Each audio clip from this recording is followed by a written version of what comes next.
Hassan Zomlot. He is head of the Palestinian mission to the UK. Welcome to the studio. I asked Joel in the last half hour how that speech will be viewed among the United States allies in the Middle East, in the Arab countries, standing ovations, the whooping and the hollering about some of the things that he made out in that speech. How did it go down for you?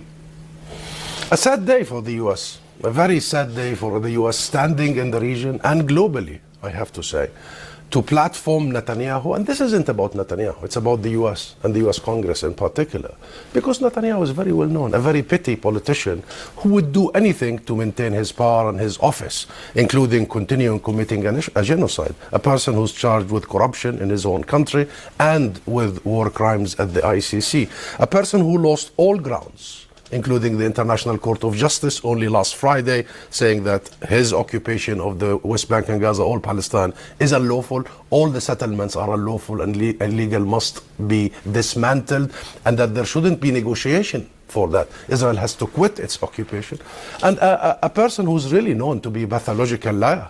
I mean, really? Israel did not target civilians? Talking to a person like me? It's interesting to talk about him as a pathological liar, because Jeremy Bowen did say that there were plenty of untruths in what he was saying, particularly about the civilian casualties in Rafah and also the supply of food aid to Palestinians. He said there was no crisis, that Israel had supplied enough, and he gave this idea that when he talked to soldiers in Rafah, he'd been in there the other day, he said they had told him they'd killed about 1,000 fighters, Hamas fighters, but no civilians.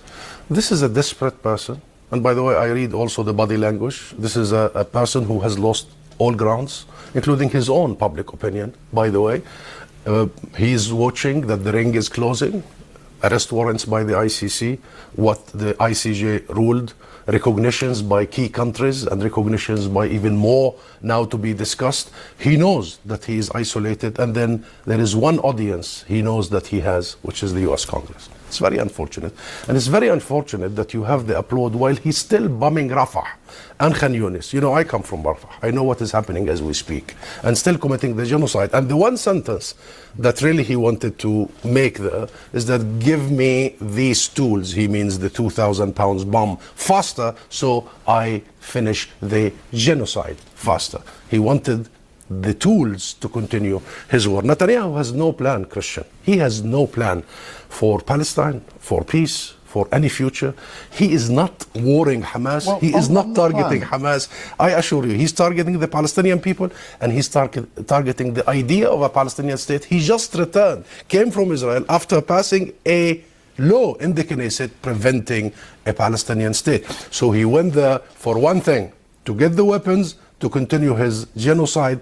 That's why I say that was a disgraceful day for the US role in world peace and security. He did talk about a plan for the day after. He said that they could agree to an independent authority ruling Gaza, but he said Israel must retain overriding security control. Seriously, that's exactly what the ICJ ruled.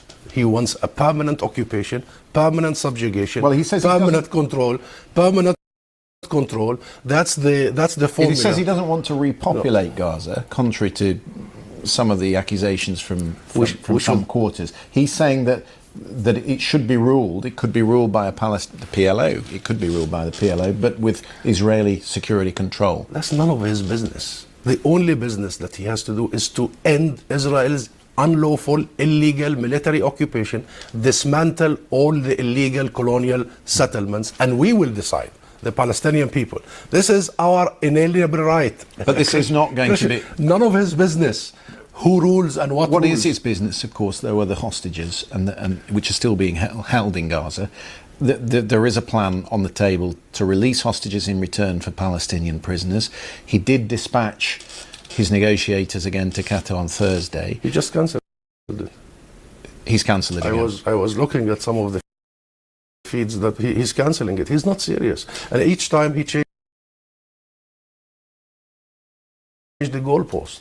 The same deal was on offer many months ago. He could have gotten the hostages long time ago. He is not interested. He's only interested in prolonging this genocide as long as possible, because he knows the moment it stops, all eyes will be on him, on his role on bringing us to this moment, on his role since the 7th of October and what followed in terms of this mass murder, mass destruction. You know, he has targeted the livelihoods of the people in Gaza, not just the lives, not just the lives. It's very important that people know it's not just the 150,000 who have been killed and maimed. It's 70% of Gaza's houses destroyed by Netanyahu and his army. Hang on, 150,000. It's 39,000 killed. You're saying there's another 150,000 killed and maimed. And some of the very respected UK health magazines are saying the number is actually killed, 184,000. That's the direct and indirect. The indirect is the use of disease and food as a weapon of war by Netanyahu. 186,000 lost their lives because of Netanyahu's war. Well, civilians, that's civilians. Now, the numbers are staggering. 70% of homes, 80% of schools, 90% of hospitals, and 100% of universities completely destroyed by the US provided weapons that he went to the Congress to get more of them. I want to talk to you while I've got you about this meeting in Beijing at the weekend. 14 Palestinian factions there to sign an agreement that they would work together.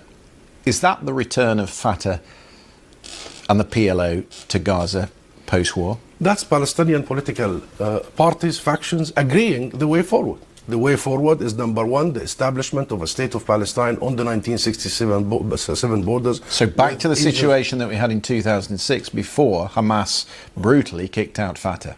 No, the important thing is agreeing on a national platform, program, and second, agreeing that there will be only one government. That government is appointed by the Palestinian president, by the PLO, and that government is in